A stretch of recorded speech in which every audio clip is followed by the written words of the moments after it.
আমার ৭৫ বছর বয়সী মা, আলহামদুলিল্লাহ, আমার আম্মা এখনো আমার জিগায় ফুত নামাজ পড়ছুনি, খোদার কসম।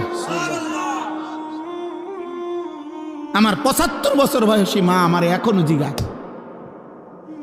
আমার এই ২২ বছরের ওয়াজের জীবনে আলহামদুলিল্লাহ আল্লাহর দয়া মা আমারে শতবার বলছে, ফুত সারা দেশে কত জায়গায় ওয়াজ করো, সাইও টাকা পয়সা লইয়া মানুষের লগে ঝামেলা কইরো না। এই কথাইটা আমার আম্মা আমারে মনে শতবার বলছে, শতবার, যে মানুষের লগে দিলে আইন না দিলে নাই। আমি হাল খাতা দিলে বহু মাহফিলের টাকা পাবো, বিশ্বাস করে। এমনি বললাম আর কি, বহু মা এমনি চলে আসছি, খালাস দিলে পারছে দিছে, না দিলে নাই, খালি বাল্লি। অর্থাৎ বুঝাইতে চাইলাম আব্বা ইনসান হও। আমরা তো চিল্লাই তোমাদেরকে বলি, কে বলবে?